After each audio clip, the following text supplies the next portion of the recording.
Express Ambulance.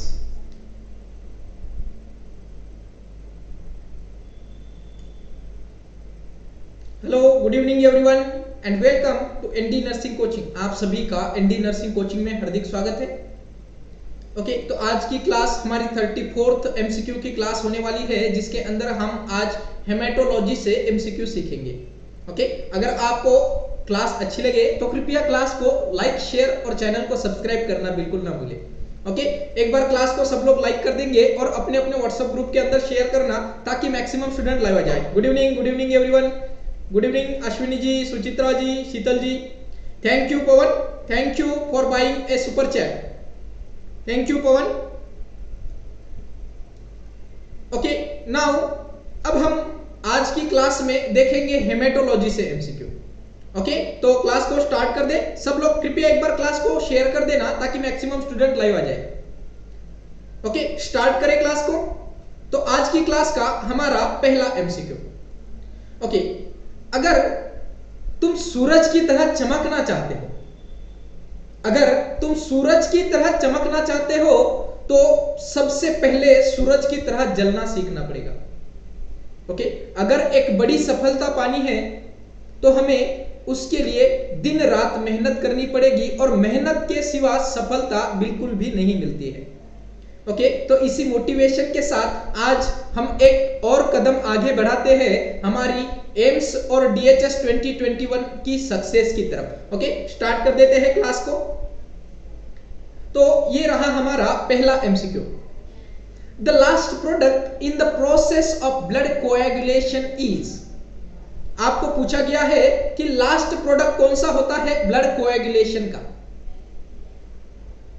Okay, तो आपके सामने ऑप्शन है। Option A thromboplastin, option B prothrombin, option C fibrin and option D thrombin. Okay, last product क्या होगा blood clotting का। Okay, सब लोग कमेंट करेंगे, सब लोग कमेंट करना है। What is the last product, कि लास्ट प्रोडक्ट क्या है, लास्ट प्रोडक्ट क्या है ब्लड की कोएगुलेशन प्रोसेस का। तो आपका आंसर होना था option C fibrin, option C fibrin.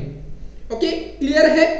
Okay sir, ये प्रोथ्रोम्बिन को ही हम क्लॉटिंग फैक्टर 2 कहते हैं। प्रोथ्रोम्बिन को हम क्या कहते हैं, कृपया नोट कर लीजिए। Prothrombin is also called as clotting factor 2। Okay, इस थ्रोम्बोप्लास्टिन को कहते हैं क्लॉटिंग फैक्टर 3। ओके, क्लियर है सभी को। ओके, नेक्स्ट क्वेश्चन की तरफ बढ़ते हैं, और नेक्स्ट क्वेश्चन है हमारा ग्रैन्युलोसाइट्स क्या है। Option A neutrophils, option B eosinophils, option C है बेजोफिल्स, और ऑप्शन डी है all of the above. Comment करना है ग्रैन्युलोसाइट्स। ओके, ये ग्रैन्युलोसाइट्स का मतलब और अग्रैन्युलोसाइट्स का मतलब क्या है। देखिए, जब हम WBC का माइक्रोस्कोपिक एग्जामिनेशन करते हैं तो उस WBC की सेल के अंदर आपको ग्रैन्यूल्स देखने को मिलेंगे, ग्रैन्यूल्स देखने को मिलेंगे, which is that type of cell is called as granulocytes. Okay, अब ऐसी 3 प्रकार की ग्रैन्युलोसाइट्स होती है, वो कौन सी है आपको पूछा गया है। कमेंट करना, सब लोग कमेंट करेंगे what are the types of granulocytes. यहां पे आपको पूछा गया है कि कौन सी ग्रैन्युलोसाइट्स है इसके अंदर। कमेंट करना।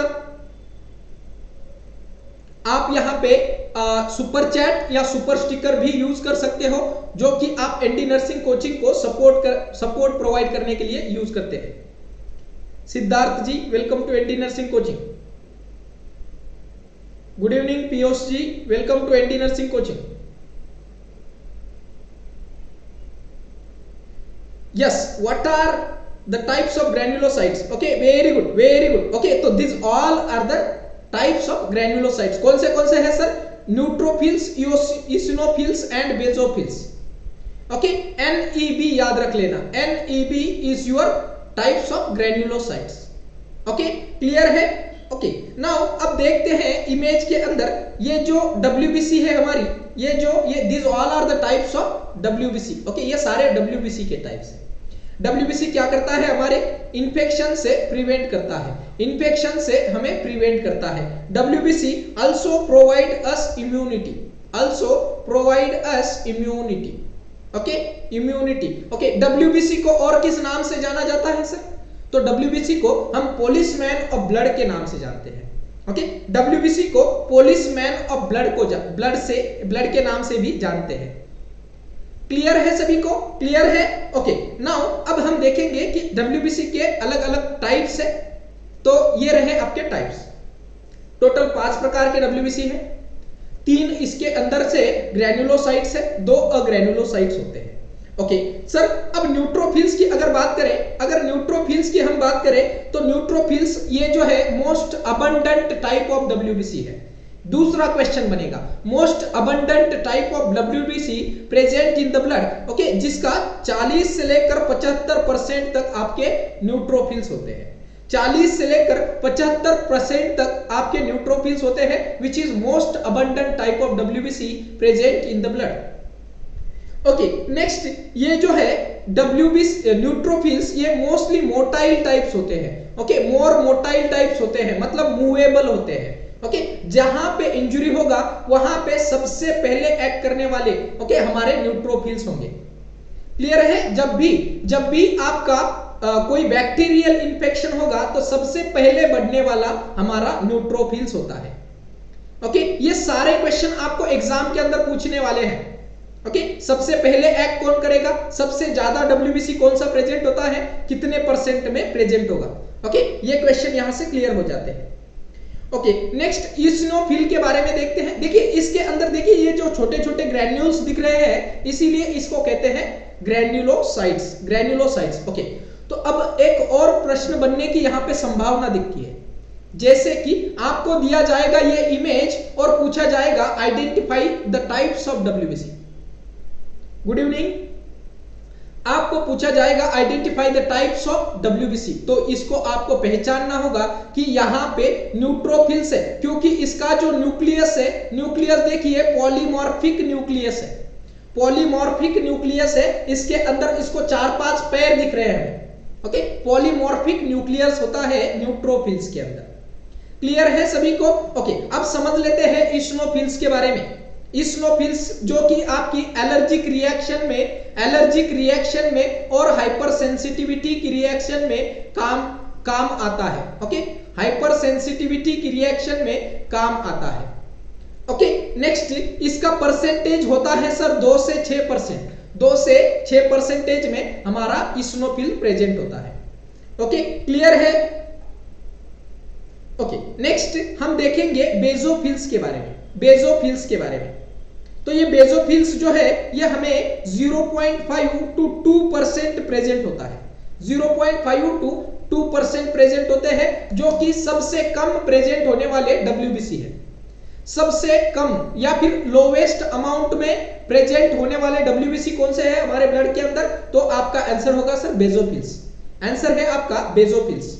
ओके, क्लियर है? ओके सर, ये बेसोफिल्स कहां पे काम आते हैं? तो वुंड हीलिंग के अंदर। ओके, वुंड हीलिंग के अंदर हमारे बेसोफिल्स काम आते हैं। हर एक सेंटेंस के अंदर आपको क्वेश्चन बन रहा है, तो इसीलिए हर एक पॉइंट कृपया नोट कर लीजिए।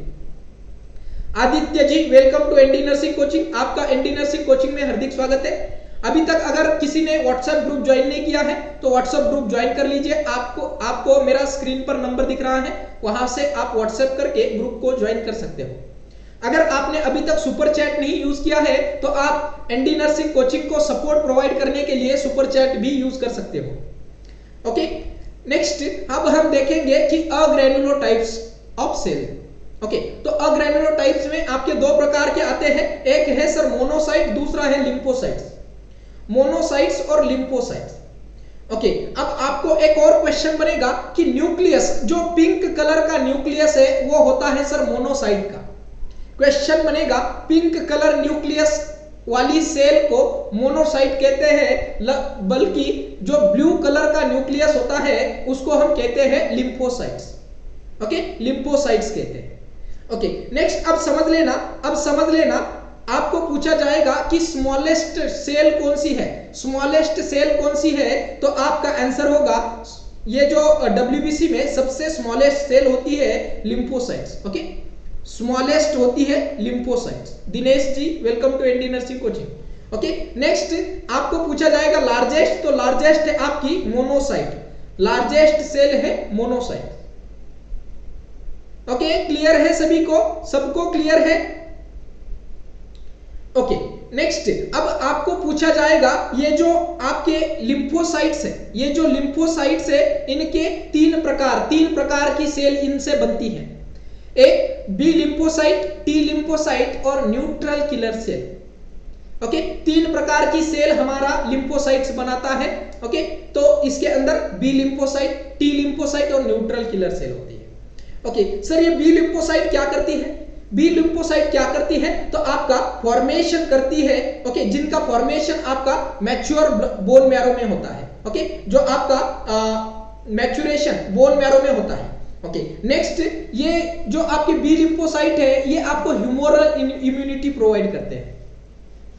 Sonali ji welcome to ND nursing coaching. Okay sir, B lymphocyte क्या करता है? आपका ह्यूमोरल इम्यूनिटी को प्रोवाइड करता है।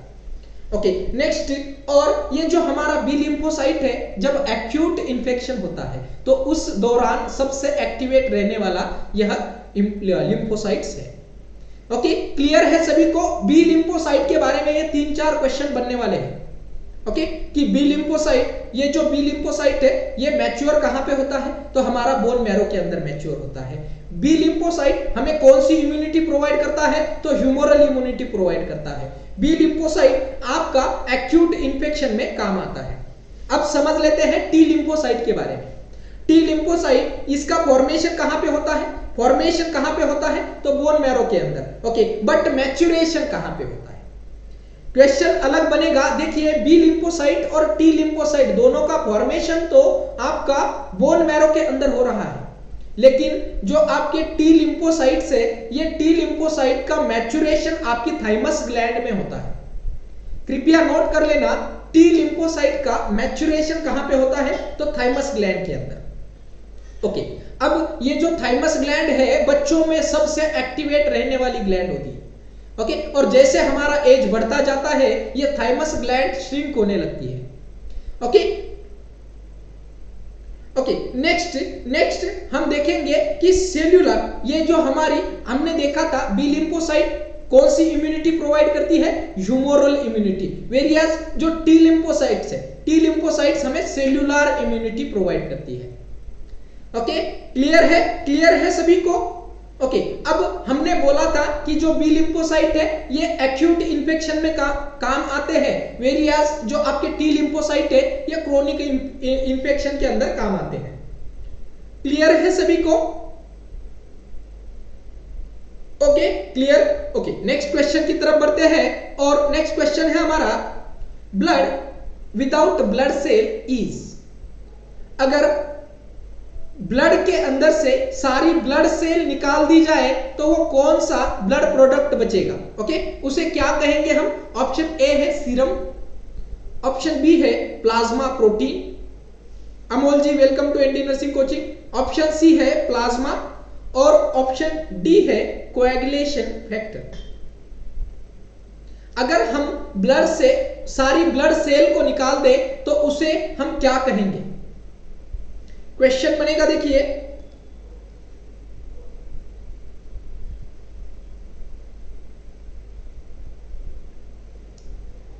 कमेंट कीजिए कि ब्लड से अगर हम सारी ब्लड सेल निकाल देंगे जो कि आपकी डब्ल्यूबीसी, प्लेटलेट और आरबीसी होगी, इन तीनों को अगर निकाल दिया जाए तो रहने वाले प्रोडक्ट को हम क्या कहते हैं?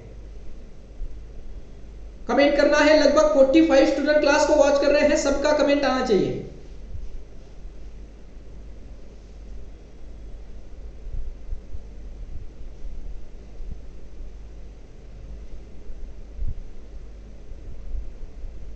कमेंट करेंगे। Sujal ji welcome to ND nursing coaching.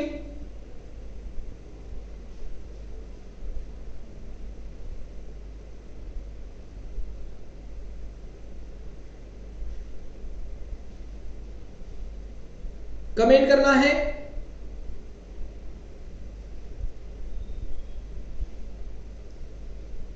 आप यहां पे सुपर चैट या सुपर स्टिकर भी यूज कर सकते हो। आपको कमेंट बॉक्स में सुपर चैट का ऑप्शन अवेलेबल है। जो कि आपका जो कमेंट होगा वो सबसे प्रायोरिटी दिखाएगा। Yes, very good very good. Okay, तो अगर ब्लड के अंदर से सारी ब्लड सेल निकाल देंगे तो जो बचेगा प्रोडक्ट उसको हम प्लाज्मा कहते हैं। ओके, प्लाज्मा कहते हैं। प्लाज्मा कितना परसेंट है, ब्लड के अंदर प्लाज्मा कितना परसेंट है, एक बार इमेज के द्वारा समझ लेते हैं। देखिए, हमारे ब्लड के अंदर 55% टोटल प्लाज्मा होता है। 1% जो है बफी कोट होता है, जिसके अंदर आपके ल्यूकोसाइट्स और प्लेटलेट्स होते हैं, मतलब डब्ल्यूबीसी और प्लेटलेट्स होते हैं। Okay, 1%। Yes, very good Pallavi ji. Okay, and जो नीचे सबसे नीचे जो ब्लड के अंदर प्रोडक्ट प्रेजेंट होता है that is called as erythrocytes, जो कि आपका 45% प्रेजेंट होगा। ओके, क्लियर है सभी को, सबको क्लियर है? ओके, तो ये है हमारा ब्लड का डिवीजन, ब्लड का डिवीजन। ओके, अब हम ब्लड के प्लाज्मा की बात अगर कर रहे हैं तो इस प्लाज्मा के अंदर, इस 55% के अंदर 92% होता है सर वाटर, 92% वाटर होता है। ओके, इसके बाद इसके अंदर 7% जो है प्रोटीन होते हैं, 7% प्रोटीन होते हैं। ओके, और जो लेस देन 1% जो है ये आपका ऑर्गेनिक एंड इनऑर्गेनिक वेस्ट होता है। Okay, organic and inorganic waste होता है। ओके, अब क्वेश्चन क्या बनेगा, क्वेश्चन क्या बनेगा? सबको पता है कि ब्लड के अंदर प्लाज्मा कितना है, प्रोटीन कितना है, बफी कोट कितना है, मतलब डब्ल्यूबीसी और प्लेटलेट्स कितने हैं। अब क्वेश्चन बनेगा कि प्लाज्मा के अंदर प्रोटीन कितने परसेंटेज है, प्लाज्मा के अंदर प्रोटीन कितने परसेंटेज है? तो सर आपका प्रोटीन है 7%, 7% ब्लड के अंदर आपका प्रोटीन प्रेजेंट है। ओके, तो इस 7% के अंदर, ये 7% जो प्रोटीन है इसके अंदर आपके 4.7% जो है ये आपका अल्ब्यूमिन प्रेजेंट है। ओके, कृपया नोट कर लीजिए, हर एक सेंटेंस के अंदर क्वेश्चन आ रहा है। ओके, तो ब्लड के अंदर आपका 4.7% जो है अल्ब्यूमिन है सर। ओके, इस 7% का डिवीजन कर रहे हैं हम। ओके, 4.7% अल्ब्यूमिन हो गया, 2.3% जो है ये आपका ग्लोबुलिन होगा, ग्लोबुलिन होगा। ओके, और जो बचा हुआ 0.7% है, जो बचा हुआ 0.7% है ये आपका फाइब्रिनोजेन है, फाइब्रिनोजेन है। ओके सर, ये हमारा अल्ब्यूमिन क्या काम करता है, अल्ब्यूमिन क्या काम करता है? तो आपका ऑन्कोटिक प्रेशर को मेंटेन करता है, ऑन्कोटिक प्रेशर को मेंटेन करता है। तो अब एक और नेक्स्ट क्वेश्चन बनेगा कि ब्लड का ऑन्कोटिक प्रेशर कितना है। ओके, तो ब्लड का ऑन्कोटिक प्रेशर कितना है, कोई कमेंट करना है? किसी को पता है ब्लड का ऑन्कोटिक प्रेशर कितना होता है सर? ओके, तो अगर आपको ये क्वेश्चन बनेगा तो आपका आंसर होगा 25 से 30 mm of Hg, which is a blood oncotic pressure. Okay, next आपको पूछा जाएगा कि ये ग्लोबुलिन क्या काम करता है, तो नाम के अंदर ही है कि ये इम्यूनोग्लोबुलिन्स बनाता है, इम्यूनोग्लोबुलिन्स को बनाता है।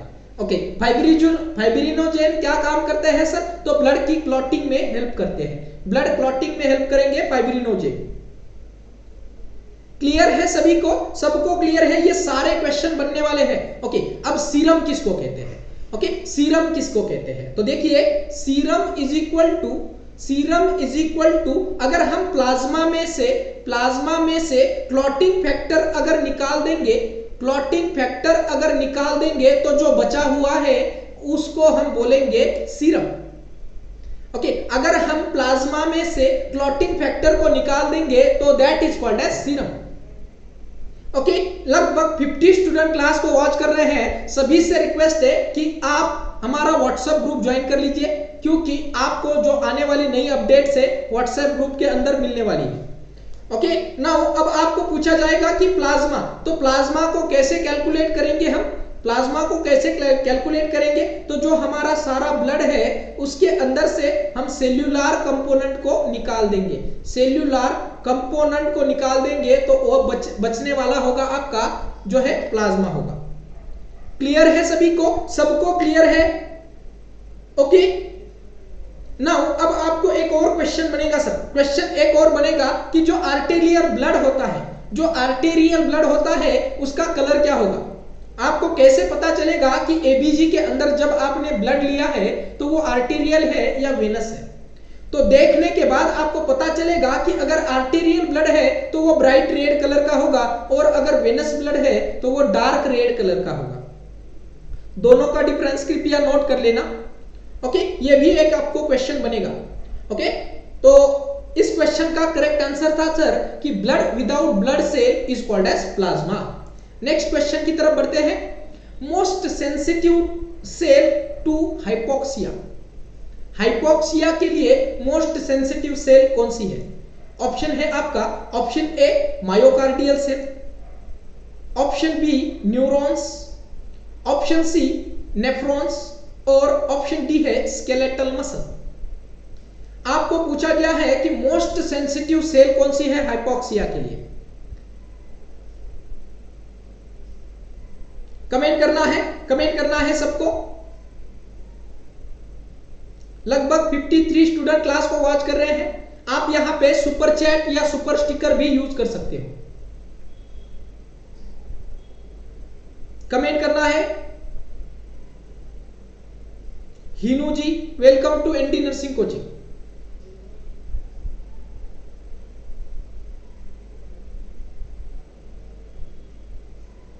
Akshay ji, welcome to ND nursing coaching. Okay, comment करना है। आपको पूछा गया है कि मोस्ट सेंसिटिव सेल कौन सी है आपकी हाइपोक्सिया के लिए। ओके, अब समझ लेना, यहां पे कुछ क्वेश्चन ऐसे बनेंगे। देखिए, मायोकार्डियल सेल कहां पे प्रेजेंट होगी? तो मायोकार्डियल सेल हमारी हार्ट के अंदर प्रेजेंट है। ओके, हार्ट के अंदर प्रेजेंट है। ओके, नेक्स्ट आपको पूछा जाएगा structural and functional unit of brain, okay, या फिर नर्वस सिस्टम। तो आपका आंसर होगा neuron. Neuron is the structural and functional unit of nervous system. Okay, अब आपको पूछा जाएगा नेफ्रॉन्स के बारे में। Nephrons is the structural and functional unit of kidney. Okay, next आपको एक और क्वेश्चन बनेगा कि इस मसल का स्ट्रक्चरल और फंक्शनल यूनिट क्या है? मसल का स्ट्रक्चरल और फंक्शनल यूनिट क्या है? ओके, तो आपका आंसर होगा sir sarcomere. Sarcomere is the structural and functional unit of muscle. Okay, तो आपको पूछा गया है कि मोस्ट सेंसिटिव हाइपोक्सिया के लिए सेल कौन सी होती है? तो आपका करेक्ट आंसर होगा सर न्यूरॉन। आपका करेक्ट आंसर होगा न्यूरॉन। ओके, अब ये न्यूरॉन जो है लार्जेस्ट सेल है मेल के अंदर। लार्जेस्ट सेल है मेल के अंदर। ओके, मेल के अंदर लार्जेस्ट सेल है न्यूरॉन। ओके, तो मेल के अंदर स्मॉलेस्ट सेल कौन सी होगी? Smallest cell in male that is your sperm. Okay, sperm is the smallest cell in the male. Okay, next आपको क्वेश्चन बनेगा फीमेल के अंदर। तो फीमेल के अंदर लार्जेस्ट सेल कौन सी है सर? लार्जेस्ट सेल कौन सी है? तो आपका आंसर होगा ओवम। और फीमेल के अंदर स्मॉलेस्ट अगर सेल पूछा जाए तो आपका आंसर होगा platelets. Platelets is the smallest cell in the female. कृपया ये चारों क्वेश्चन नोट कर लेना, क्योंकि यहां से भी कई सारी बार एग्जाम में क्वेश्चन पूछे गए हैं। ओके, क्लियर है सभी को? Yes, very good, very good.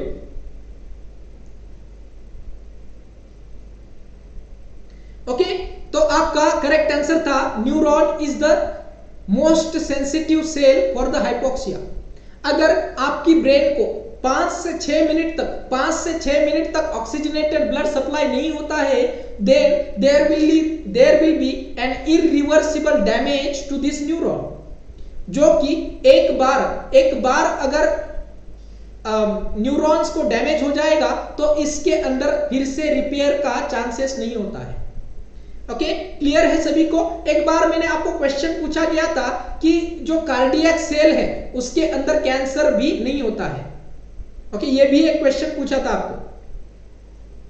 Yes, okay, next question की तरफ बढ़ते हैं। नेक्स्ट क्वेश्चन है हमारा total number of blood clotting factors.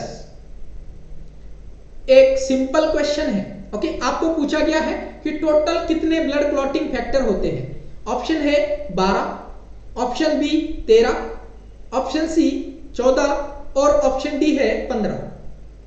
तो total number of blood clotting factors कितने होते हैं sir? Total number of blood clotting factors कितने होते हैं?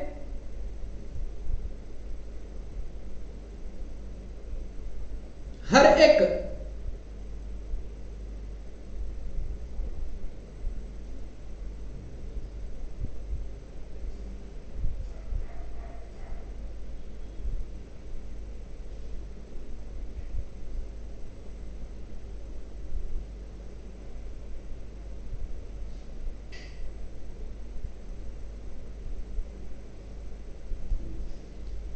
कमेंट करना है। देखिए 12 आ रहे हैं, 13, 14 सब ऑप्शन आ रहे हैं।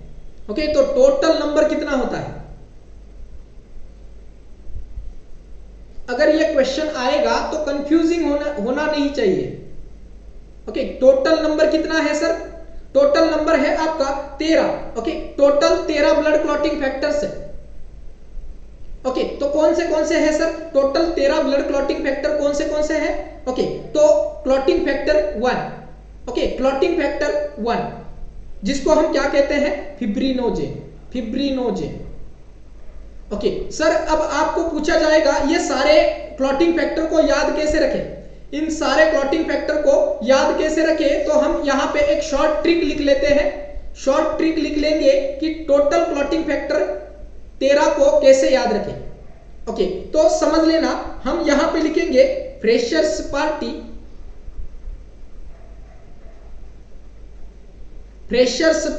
Tonight, come let's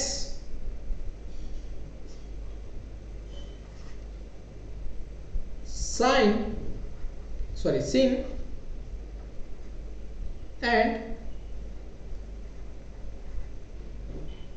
call seniors, please have fun। Okay, तो ऐसे करके आपको 13 के 13 क्लॉटिंग फैक्टर याद रहेंगे। ओके, तो क्या है आपका न्यूमोनिक्स क्या है याद रखने के लिए?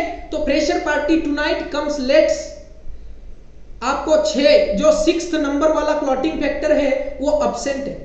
कृपया नोट कर लीजिए, 6th नंबर वाला क्लॉटिंग फैक्टर जो है वो अब्सेंट है। नेक्स्ट आपका sing and call seniors, please have fun.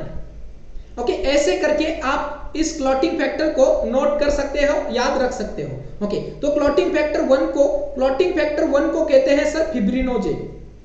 1 को कहेंगे फिब्रिनोजेन।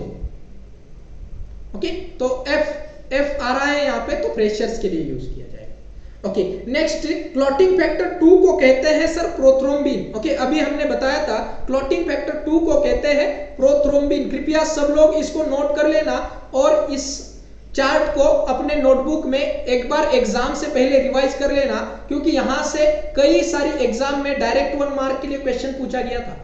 ओके, कि क्लॉटिंग फैक्टर 8 को क्या कहते हैं, या फिर क्लॉटिंग फैक्टर 12 को क्या कहते हैं, 1 को क्या कहते हैं, ऐसे डायरेक्ट 1 मार्क के क्वेश्चन यहां से बनते हैं। ओके, नाउ क्लॉटिंग फैक्टर 3 को क्या कहते हैं? ओके, तो 3 को अभी हमने बताया था थ्रोम्बोप्लास्टिन कहते हैं। ओके, क्लॉटिंग फैक्टर 3 को कहते हैं thromboplastin. Okay, next clotting factor 4 को क्या कहते हैं? हम कैल्शियम कहते हैं। ओके, कैल्शियम कहते हैं। ओके, क्लॉटिंग फैक्टर 5th जो है वो लेबाइल फैक्टर है। Labile factor, this is your previous year exam question. Okay, clotting factor 5th जो है वो लेबाइल फैक्टर है sir. Okay, next clotting factor 6 जो है वो अब्सेंट है सर। कृपया नोट कर लीजिए, क्लॉटिंग फैक्टर 6 अब्सेंट है। Okay, next clotting factor 7। Yes, clotting factor 7 जो है, क्लॉटिंग फैक्टर 7 स्टेबल फैक्टर है। ओके, क्लॉटिंग फैक्टर 8 जो है वो आपका एंटी हिमोलाइटिक फैक्टर है। एंटी हिमोलाइटिक फैक्टर है। ओके, जो कि ए टाइप का है। Okay, anti haemolytic factor A. Okay, next clotting factor 9। Okay, तो क्लॉटिंग फैक्टर 9 को हम क्या कहते हैं? Christmas factor. Okay, Christmas factor कहते हैं, या फिर इसको एंटी हिमोलाइटिक फैक्टर बी कहते हैं। Okay, anti haemolytic factor B भी कहते हैं। ओके, क्लियर है सभी को? Okay, clotting factor 10, clotting factor 10 को हम क्या कहते हैं? स्टुअर्ट्स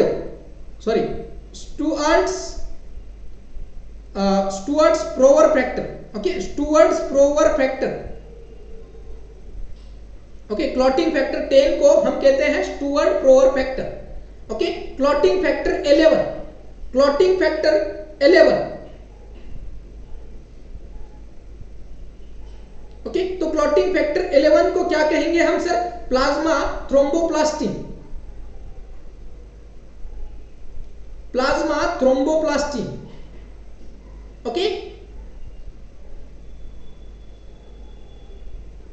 प्लाज्मा थ्रोम्बोप्लास्टिन। ओके, ये जो यहां पे थ्रोम्बोप्लास्टिन दिया है ये आपका टिश्यू थ्रोम्बोप्लास्टिन है, कृपया नोट कर लेना, टिश्यू थ्रोम्बोप्लास्टिन।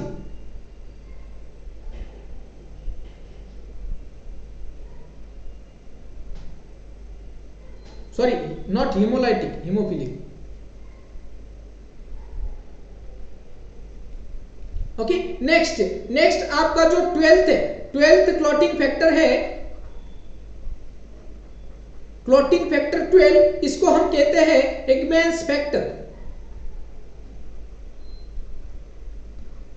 ओके, और क्लॉटिंग फैक्टर 13, क्लॉटिंग फैक्टर 13 जिसको हम कहते हैं फाइब्रिन या फिर stabilising factor, fibrin stabilising factor, stabilising factor. Okay, अब सर ये सारे जो नाम है या ये सारे नंबर जो है ये किसके द्वारा दिए गए हैं?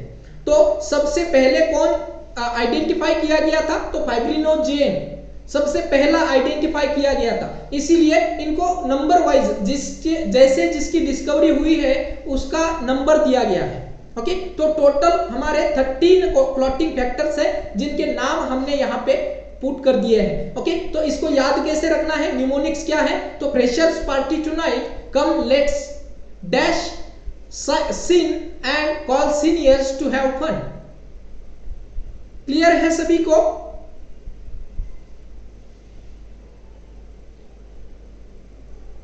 Yes, very good, very good.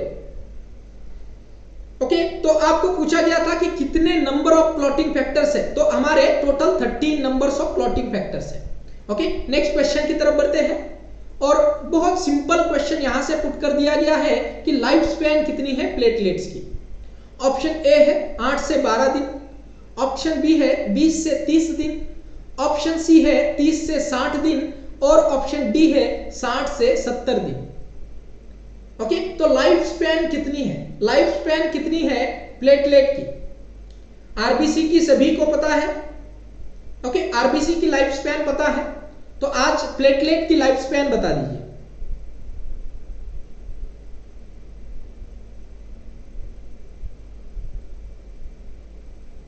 Comment करना है सबको, प्लेटलेट की लाइफ स्पैन कितनी है? वेरी गुड, लगभग 60 स्टूडेंट क्लास को वॉच कर रहे हैं, और ये जो आप एनडी नर्सिंग कोचिंग पर भरोसा दिखा रहे हो इसके लिए आपका तहे दिल से आभार है। ओके, ऐसे ही आपको स्टूडेंट की संख्या बढ़ानी है, मैक्सिमम एनडी नर्सिंग कोचिंग की स्ट्रेंथ बढ़ानी है। वेरी गुड, कमेंट करना है सबको। Yogita ji, welcome to ND nursing coaching.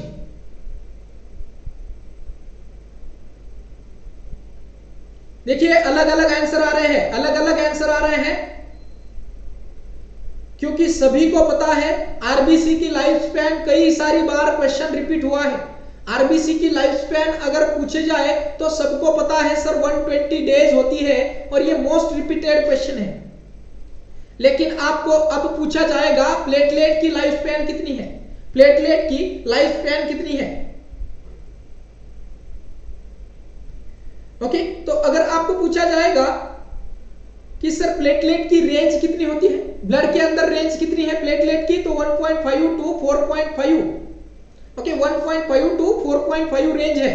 Okay, WBC की अगर आपको पूछा जाए तो 4000 से लेकर 11000, 4000 से लेकर 11000 मिलीमीटर पर क्यूब। ओके, ये आपकी प्लेटलेट डब्ल्यूबीसी की रेंज होगी।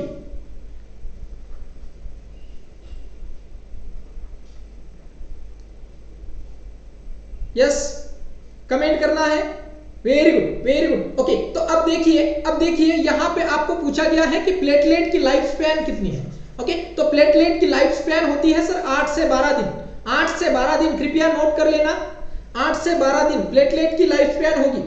ओके सर, अगर आपको डब्ल्यूबीसी की पूछी जाए, डब्ल्यूबीसी की अगर आपको लाइफ स्पैन पूछी जाए तो डब्ल्यूबीसी की लाइफ स्पैन होती है सर 13 से 20 दिन तक। 13 से 20 दिन तक डब्ल्यूबीसी की लाइफ स्पैन होती है।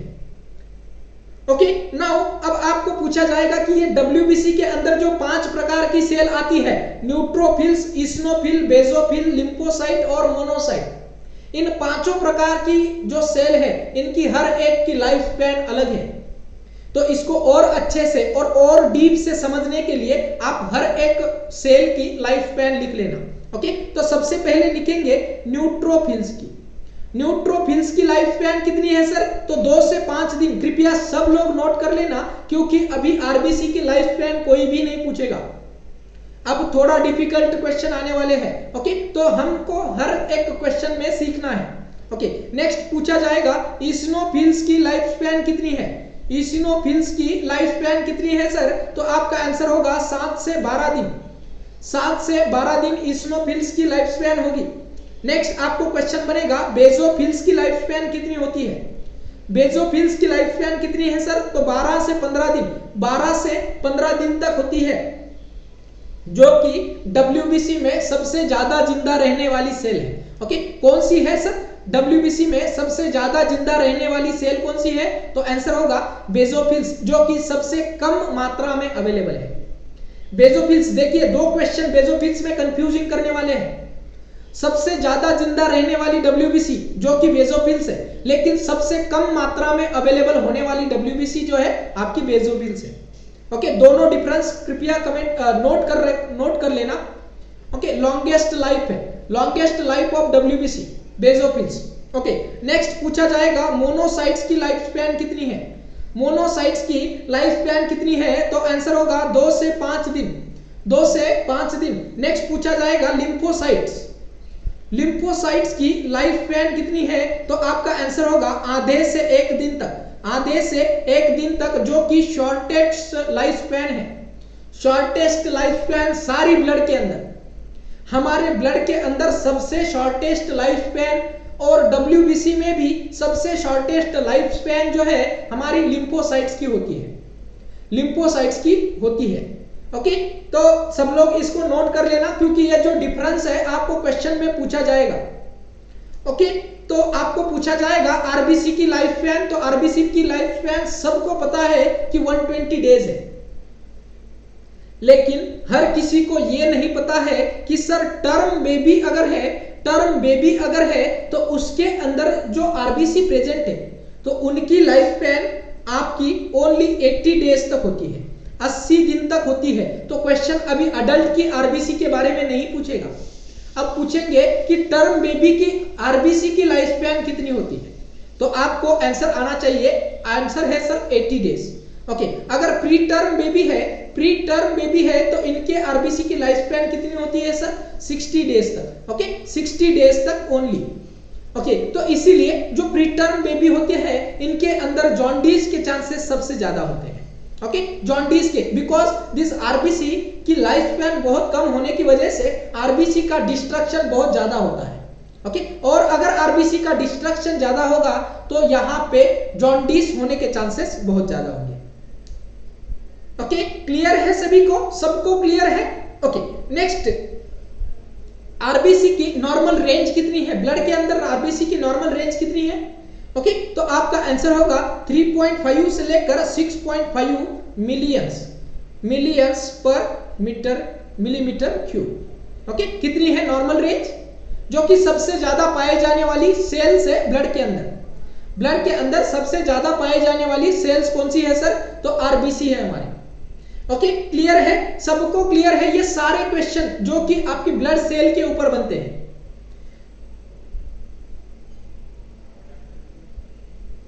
ओके, नाउ नेक्स्ट क्वेश्चन की तरफ बढ़ते हैं, और नेक्स्ट क्वेश्चन है हमारा anticoagulant used in the blood sugar vial. जो ब्लड शुगर वायल का बल्ब होता है उसके अंदर कौन सा एंटीकोएगुलेंट यूज करता है? ओके, ऑप्शन है आपके सामने, option A EDTA, option B heparin, option C potassium oxalate and option D potassium oxalate plus sodium fluoride. Comment करना है आपको कि जो हम ब्लड शुगर लेते हैं, ओके, जिस वायल के अंदर हम ब्लड शुगर लेते हैं उसके अंदर एंटीकोएगुलेंट कौन सा अवेलेबल होता है। कमेंट करना है, कमेंट करना है। इस ईडीटीए का फुल फॉर्म क्या है सर? ईडीटीए का फुल फॉर्म क्या है? तो ethylene dioxide tetra acetate acid. Okay, ethylene dioxide tetra acetate acid, EDTA. हम ब्लड शुगर किसमें लेते हैं? ब्लड शुगर किसमें लेते हैं सर? कमेंट करना है, सब लोग कमेंट करेंगे।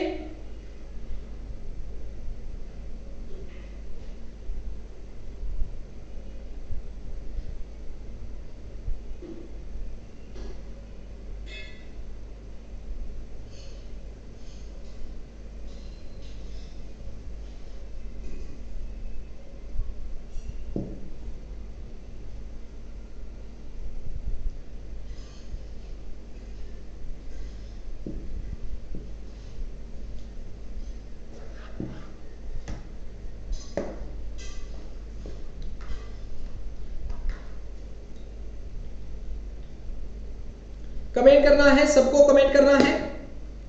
Blood sugar level, blood sugar हम कौन से बल्ब में चेक करते हैं? उस बल्ब के अंदर कौन सा क्लॉटिंग एंटीकोएगुलेंट प्रेजेंट होता है? Govind ji, welcome to ND nursing coaching. Yes, very good, very good. Okay, तो आपका करेक्ट आंसर होगा sir potassium oxalate and sodium fluoride. Okay, हम बोलते हैं हमेशा सोडियम फ्लोराइड के अंदर हम जो है ब्लड शुगर की टेस्ट करते हैं, उसके अंदर आपका पोटेशियम ऑक्सलेट भी प्रेजेंट होता है। ओके, क्लियर है? ओके, तो अब हम देखेंगे कि वेरियस प्रकार के जो बल्ब हैं उनके अंदर कौन सी ब्लड टेस्ट लेते हैं और इनके अंदर एंटीकोएगुलेंट या ब्लड प्रिजर्वेटिव कौन सा प्रेजेंट होता है। ओके, तो यह है आपकी इमेज। तो यहां पे आपको कलर दिए गए हैं और उसके अंदर कौन सा एंटीकोएगुलेंट प्रेजेंट है और उसका यूज कौन सी टेस्ट के लिए किया जाता है।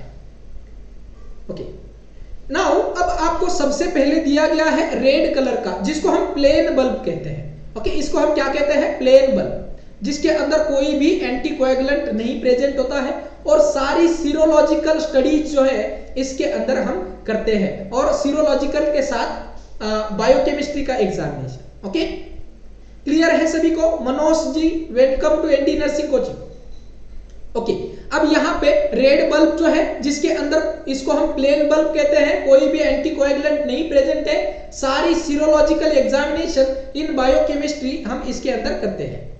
क्लियर है सभी को? नेक्स्ट हम देखते हैं sodium fluoride plus potassium oxalate. Potassium oxalate, okay, दोनों नाम याद रख लेना क्योंकि इनके अंदर दोनों भी चीजें प्रेजेंट होती है। ओके, जो कि आपको ओजीटीटी मतलब ओरल ग्लूकोज टॉलरेंट टेस्ट के लिए या फिर आप जो रूटीन ग्लूकोज का एग्जामिनेशन करते हैं उसके लिए आप यहाँ पे sodium fluoride plus potassium oxalate bulb, जिसका इसका जो कलर है यहाँ पे आपको दिया गया है। ओके, इसके अंदर एक और इंपॉर्टेंट, जो कि मैं अब रेड पेन से लिखना चाहूंगा इसको, देखिए आपको क्वेश्चन पूछा गया था कि ब्लड के अंदर अल्कोहल लेवल टेस्ट करने के लिए कौन से बल्ब में आप सैंपल लोगे। तो आपका आंसर था सर ब्लड अल्कोहल लेवल अगर आपको चेक करनी है तो आपको सोडियम फ्लोराइड बल्ब के अंदर आपको सैंपल लेना होगा, ब्लड अल्कोहल लेवल। कृपया इसको, because this is a repeated question, this is a repeated question. Okay, next हम देखते हैं ईडीटीए के बारे में। ईडीटीए का मैंने आपको फुल फॉर्म बता दिया, यहाँ पे इसका कलर कोड जो है यहाँ पे अवेलेबल है। ओके, अब देखना ईडीटीए के अंदर सारी हेमेटोलॉजिकल स्टडी, जो कि हमें जैसे आरबीसी को देखना है, डब्ल्यूबीसी को देखना है, प्लेटलेट को देखना है, तो सारी हेमेटोलॉजिकल स्टडीज जो है वो हम ईडीटीए के अंदर चेक करते हैं। अगर सीबीसी भेजना है, कंप्लीट ब्लड काउंट भेजना है, तो ईडीटीए के अंदर भेजेंगे सर। ओके, क्लियर है सभी को? क्लियर है? ओके, नेक्स्ट ईएसआर अगर आपको भेजना है, ईएसआर अगर आपको भेजना है, इरिथ्रोसाइट सेडिमेंटेशन रेट, जो हमारी आरबीसी है उसका सेडिमेंटेशन रेट अगर चेक करना है तो हमें कौन सा बल्ब यूज करना है सर? ईडीटीए। क्योंकि क्वेश्चन दो प्रकार से बनेंगे, क्वेश्चन दो प्रकार से बनेंगे। या तो आपको पूछा जाएगा कि हमें ईएसआर लेना है तो कौन सी बल्ब में लेंगे, या फिर हमें दिया जाएगा कि ईडीटीए के बल्ब के अंदर कौन सी सैंपल हम भेज सकते हैं। ये दोनों प्रकार के क्वेश्चन, तो दोनों तरफ से सोचना है आपको। ओके, नेक्स्ट हम देखेंगे इस 3.2% सोडियम सिट्रेट के अंदर, 3.2% सोडियम सिट्रेट के अंदर हम कौन सी टेस्ट करते हैं? तो हमारी सारी क्लॉटिंग की टेस्ट, ओके, हमारी क्लॉटिंग की टेस्ट, प्रोथ्रोम्बिन टाइम, एपीटीटी और कोएगुलेशन स्टडीज, जो सारी कोएगुलेशन स्टडीज है वो हम सोडियम सिट्रेट के अंदर करते हैं। ओके, नेक्स्ट क्वेश्चन बनेगा आपको हिपेरिन के अंदर, लिथियम हिपेरिन यूज करते हैं हम इसमें। ओके, लिथियम हिपेरिन यूज करते हैं, इसके अंदर ग्रीन कलर की बल्ब के अंदर हमारी विटामिन B1, अगर विटामिन B1 या फिर एंड B6 की अगर आपको टेस्ट करनी है तो आपको ग्रीन कलर का जिसके अंदर लिथियम हिपेरिन प्रिजर्वेटिव ऐड किया है वह आप बल्ब यूज करोगे। ओके, अब एक और क्वेश्चन बना था सर कि अगर क्रोमोसोमल एब्नॉर्मलिटी अगर चेक करनी है तो कौन से कलर का बल्ब यूज करोगे? तो आपका आंसर होगा सर ग्रीन कलर का bulb. Okay, chromosomal abnormality, chromosomal abnormality अगर चेक करनी है तो आपको यूज करना है ग्रीन कलर का बल्ब। ओके, क्लियर है सभी को? नेक्स्ट हम देखेंगे येलो कलर का बल्ब, येलो कलर जिसके अंदर सिट्रेट प्रेजेंट है। ओके, सिट्रेट जिसकी सिलिका के particle, silica particle and serum separator क्या प्रेजेंट होता है? येलो कलर की बल्ब के अंदर सिलिका पार्टिकल और सीरम सेपरेटर प्रेजेंट होता है। ओके सर, आपको पूछा जाएगा कि ये जो येलो कलर का बल्ब है इसके अंदर हम क्या क्या चेक कर सकते हैं? तो हम इसके अंदर सीरम इलेक्ट्रोलाइट्स अगर हमें चेक करना है तो हम ट्यूमर मार्कर भी चेक करेंगे। ओके, ट्यूमर मार्कर भी चेक करेंगे। ओके, हम इस बल्ब के अंदर हम अगर पेशेंट को लिपिड प्रोफाइल चेक करनी है, थायराइड प्रोफाइल चेक करनी है, एलएफटी चेक करना है, सारे जो है एंटीवायरल चेकिंग है वो सारी जो है हम येलो कलर की बल्ब के अंदर चेक करेंगे। क्लियर है सभी को? सबको क्लियर है? ओके, नेक्स्ट आते हैं K2 EDTA। ओके, दो प्रकार के EDTA बल्ब यहां पे अवेलेबल है, कृपया दोनों की नोंद कर लीजिए। एक है प्लेन EDTA और दूसरा है K2 EDTA, clot activator EDTA। Okay, तो नेक्स्ट अब समझ लेना, इसके अंदर सारी जो ब्लड बैंक की स्टडी होगी जैसे ब्लड ग्रुपिंग, क्रॉस मैचिंग, ये सारे जो स्टडीज है वो हम K2 EDTA में लेते हैं। ओके, क्लियर है सभी को? सबको क्लियर है? तो आपको पूछा गया था कि ब्लड शुगर के लिए जो हम बल्ब यूज करते हैं उसके अंदर कौन सा एंटीकोएगुलेंट यूज किया जाता है? तो आपका आंसर था sir potassium oxalate plus sodium fluoride. Okay, next question की तरफ बढ़ते हैं। और इस टेस्ट के बारे में एक बार एग्जाम में क्वेश्चन पूछा गया है, इसीलिए यह क्वेश्चन आपको रिपीट कर दिया गया है। तो test used to find out vitamin B12 deficiency.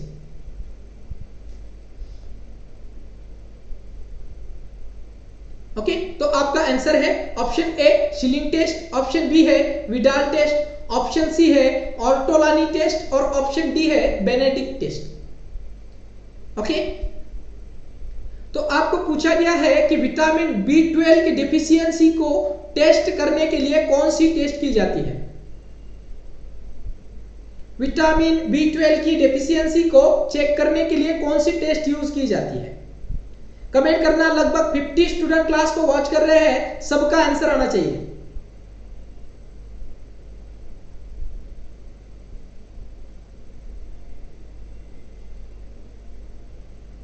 Vitamin B12 की डेफिशिएंसी अगर आपको चेक करनी है तो कौन सी टेस्ट होगी?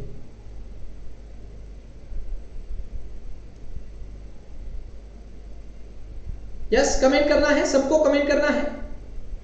Okay, Widal test, Widal test जो है ये आपको, विडाल टेस्ट जो है ये आपको टाइफॉइड फीवर को चेक करने के लिए यूज की जाती है, जिसके अंदर मोस्ट कॉमन पॉजिटिव ऑर्गेनिज्म होता है salmonella typhi, salmonella typhi, salmonella typhi. Okay, Avishkar ji welcome to ND nursing coaching. Okay, next आपको पूछा जाएगा बेनेडिक्ट टेस्ट, बेनेडिक्ट टेस्ट जो कि यूरिन शुगर चेक करने के लिए, यूरिन के अंदर शुगर प्रेजेंट है या नहीं इसको टेस्ट करने के लिए यहां पे यूज किया जाएगा। ओके, अब आपको पूछा जाएगा ऑर्टोलानी टेस्ट क्या है, ऑर्टोलानी टेस्ट क्या है सर? तो ऑर्टोलानी टेस्ट कुछ नई टेस्ट है, इसके बारे में अभी हम देखेंगे।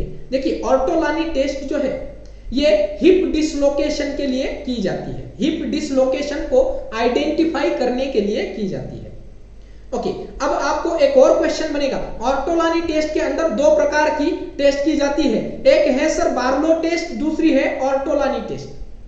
दोनों टेस्ट का नाम याद रख लेना, बार्लो टेस्ट और ऑर्टोलानी टेस्ट, जो कि हिप डिसलोकेशन के लिए असेस की जाती है। ओके, अब ये बार्लो टेस्ट क्या है?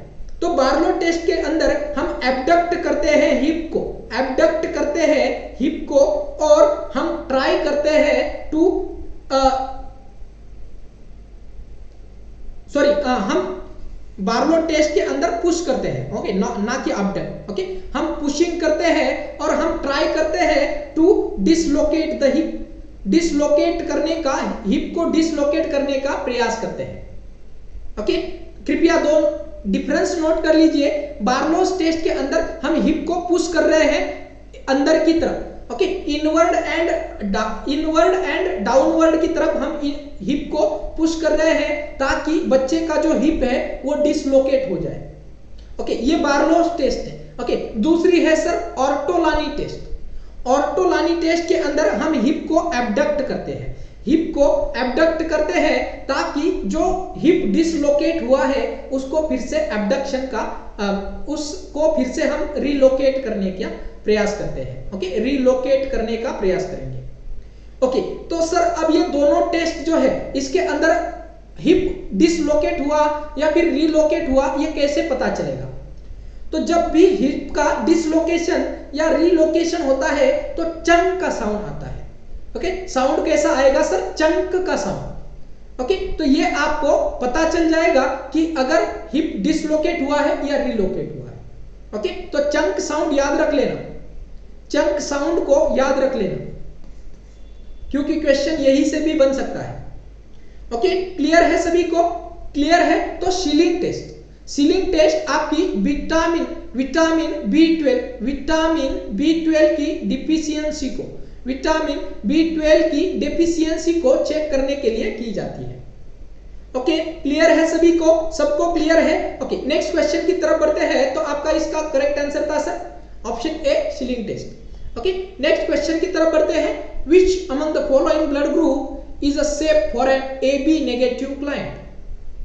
क्वेश्चन को ध्यान से समझना, AB नेगेटिव क्लाइंट को कौन सा सेफ ब्लड ग्रुप होगा? ब्लड ट्रांसफ्यूजन करना है, आपके पेशेंट का जो ब्लड ग्रुप है वो AB निगेटिव है, तो कौन सा ब्लड ग्रुप हम सेफली उसको ट्रांसफ्यूज कर सकते हैं? ऑप्शन है आपके सामने, option A AB positive, option B B positive, option C B negative and option D O positive. Okay, अब आपको कमेंट करना है AB निगेटिव पेशेंट का ब्लड ग्रुप है, AB नेगेटिव ब्लड ग्रुप है, तो कौन सा सेफ रहेगा ब्लड ट्रांसफ्यूजन के लिए? कमेंट करना है, सबको कमेंट करना है। लगभग 50 स्टूडेंट क्लास को वॉच कर रहे हैं।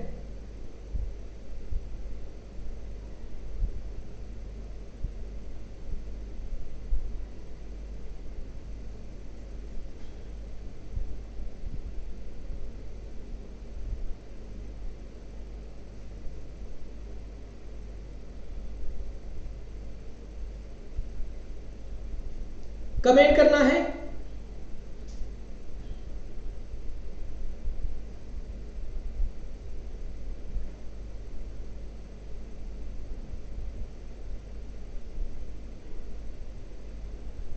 Ujjwala ji welcome to ND nursing coaching.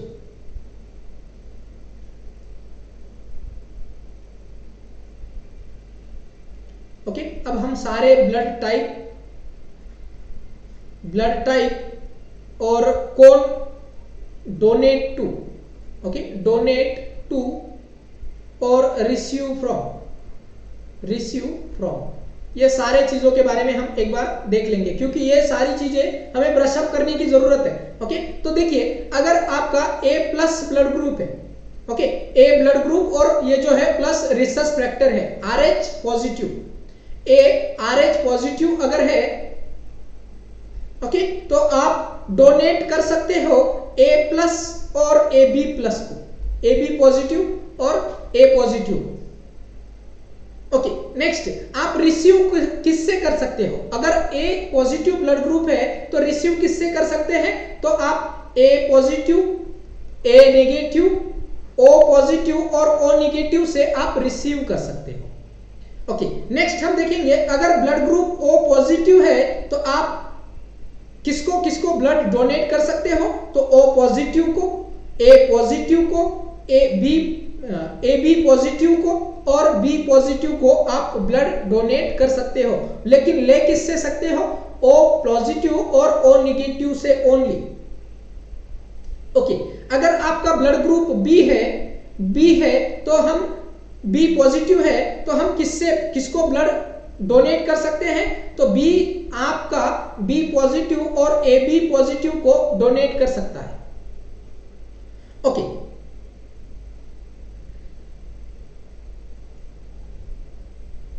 Okay, इसके बारे में आपको अगर डिटेल में क्लास देखनी है तो YouTube चैनल पर फ्री में क्लास अवेलेबल है। ओके, फ्री में ब्लड ग्रुपिंग और क्रॉस मैचिंग की क्लास अवेलेबल है, आप वहां से देख सकते हो। ओके, नाउ अब आपको पूछा जाएगा कि ए बी पॉजिटिव अगर ब्लड ग्रुप है तो किससे ब्लड रिसीव कर सकता है? तो आपका आंसर होगा कि बी जो है B positive, B negative, O positive और ओ नेगेटिव से ब्लड रिसीव कर सकता है। ओके, अगर blood group A B positive है जिसको हम यूनिवर्सल रिसीवर कहते हैं, यूनिवर्सल रिसीवर कहते हैं, जो कि blood only A B positive को डोनेट कर सकता है, ओनली ए बी पॉजिटिव को डोनेट कर सकता है, लेकिन रिसीव कर सकता है एवरीवन से। कोई भी ब्लड ग्रुप टाइप आप ए बी पॉजिटिव वाले पेशेंट को दे सकते हो। इसका मतलब क्या है? इसका मतलब क्या है कि ये जो A B positive blood group है, A B positive blood group है, या तो इसके ऊपर कोई भी एंटीबॉडीज प्रेजेंट नहीं है, कोई भी एंटीबॉडी प्रेजेंट नहीं है, और लेकिन दोनों भी प्रकार के एंटीजन प्रेजेंट है। अगर दोनों भी प्रकार के एंटीजन प्रेजेंट है तो देयर कैन बी लेस और negligible chances of blood transfusion reaction. Okay, तो कोई भी प्रकार का ब्लड ग्रुप आप ए बी पॉजिटिव पेशेंट को दे सकते हो। Okay, that is called as universal receiver. Okay, next हम देखेंगे, अगर ए नेगेटिव ब्लड ग्रुप है, तो किसको डोनेट कर सकता है? तो A positive, A negative, A B positive और ए बी नेगेटिव को ब्लड डोनेट कर सकता है, बट रिसीव किससे कर सकता है? ए नेगेटिव और ओ नेगेटिव से। कृपया इस चार्ट को नोट कर लेना, ओके, नेक्स्ट, अगर ओ नेगेटिव ब्लड ग्रुप है, ओ नेगेटिव अगर ब्लड ग्रुप है जिसको हम यूनिवर्सल डोनर ब्लड ग्रुप कहते हैं। ओके, यूनिवर्सल डोनर मतलब ओ नेगेटिव ब्लड ग्रुप आप कोई भी पेशेंट के अंदर ट्रांसफ्यूज कर सकते हैं। ओके, तो ओ नेगेटिव अगर ब्लड ग्रुप है तो ये एवरीवन, किसी को भी डोनेट कर सकता है, डोनेट टू एवरीवन को डोनेट कर सकता है, किसी को भी डोनेट करेगा, लेकिन इनके लिए जो है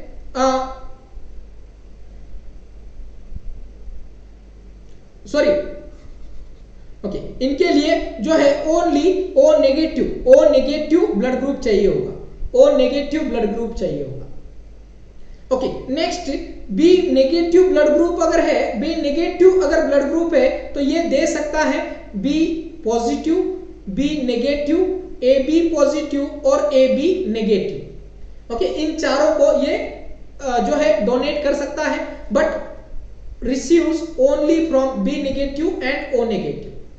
ओके अगर AB नेगेटिव ब्लड ग्रुप है, AB नेगेटिव अगर ब्लड ग्रुप है तो यहाँ पे AB पॉजिटिव को और AB नेगेटिव को ब्लड डोनेट कर सकता है और only receives from AB negative और A नेगेटिव, B नेगेटिव और O नेगेटिव से रिसीव कर सकता है। ओके अब ये चार्ट को आपको अपनी बुक के अंदर नोट कर लेना है, क्योंकि यहां से इस चार्ट से आपको एक क्वेश्चन देखने को मिलेगा। ओके अब कंफ्यूजिंग वाले क्वेश्चन यहां से बनते हैं। अब इसको याद कैसे रखना है, तो इसको सिंपली याद रखने के लिए इसको हमें समझना होगा, और समझने के लिए आपको हमारे YouTube चैनल पर फ्री में क्लास अवेलेबल है, आप उस क्लास को वॉच कर सकते हो। ओके क्लियर है? ओके अब हम थोड़ा समझेंगे कि ये ए नेगेटिव और पॉजिटिव का क्या फंडा है। ओके तो देखिए, अगर ब्लड ग्रुप ए हम बोलते हैं, ओके तो इसके अंदर जो है ए ब्लड ग्रुप के अंदर एंटी बी एंटीबॉडी प्लाज्मा के अंदर प्रेजेंट होती है। एंटीबॉडी जो है ये आपकी एंटी बी प्रेजेंट होती है। ओके और जो एंटीजेन जो है ये ए प्रकार का एंटीजन इसके ऊपर प्रेजेंट होता है। ओके तो इसको याद रखना बहुत सिंपल है, बस इसको समझना पड़ेगा। ओके तो आपका करेक्ट आंसर था सर इस क्वेश्चन के लिए, आपका करेक्ट आंसर था option C, B negative will be safe for the AB negative client. Okay next question की तरफ बढ़ते हैं। नेक्स्ट क्वेश्चन है हमारा anti-RH antibody can be seen in. Okay anti-RH antibody कौन से पेशेंट के अंदर देखी जा सकती है? ऑप्शन ए है प्रेगनेंसी, ऑप्शन बी है ब्लड ट्रांसफ्यूजन, ऑप्शन सी है DIC और ऑप्शन डी है both A and B. anti-RH antibody कौन से पेशेंट में सीन या फिर कहां पे देखने को मिल सकती है? कमेंट करना है आपको, कमेंट करना है। anti-RH antibody can be scene after,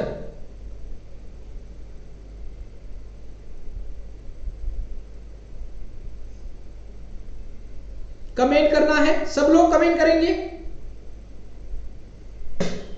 लगभग 50 स्टूडेंट क्लास को वॉच कर रहे हैं, सबका कमेंट आना चाहिए।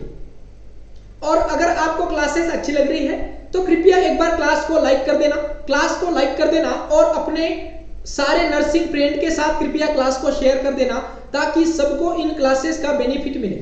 और जो हमारा लक्ष्य है एम्स नॉर्सेट 2021 और DHS महाराष्ट्र 2021, इसको हासिल करने में आज फिर से हमारा एक कदम आगे बढ़ा है। ओके सब लोग कमेंट करेंगे।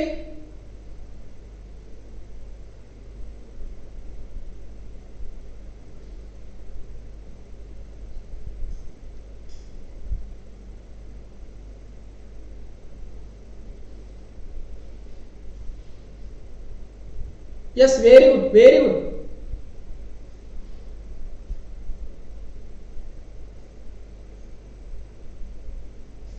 ओके तो इसका करेक्ट आंसर क्या होगा सर? anti-RH एंटीबॉडी कब आपको देखने को मिलेगी? ओके तो आपको प्रेगनेंसी के बाद और ब्लड ट्रांसफ्यूजन के बाद भी ये anti-RH एंटीबॉडी आपको देखने को मिलती है। तो इस क्वेश्चन का करेक्ट आंसर होगा sir option D both A and B, option D both A and B. Okay तो अगर आपको ये थे आज के हमारे सारे MCQ। अगर आपको क्लास अच्छी लगी है तो कृपया एक बार क्लास को लाइक, क्लास को शेयर और चैनल को सब्सक्राइब करना ना भूलें। ऐसे ही और सारी अपडेट के लिए कृपया मेरे WhatsApp ग्रुप को ज्वाइन कर लीजिए। और अगर आपको क्लासेस अच्छी लगती है तो आप हमें सपोर्ट प्रोवाइड कर सकते हो with the help of super chat और सुपर स्टिकर। ओके सभी का धन्यवाद। आप ND नर्सिंग कोचिंग पर भरोसा जता रहे हो, इसके लिए सभी का धन्यवाद है। और आज की क्लास यहाँ पे खत्म होती है। Thank you.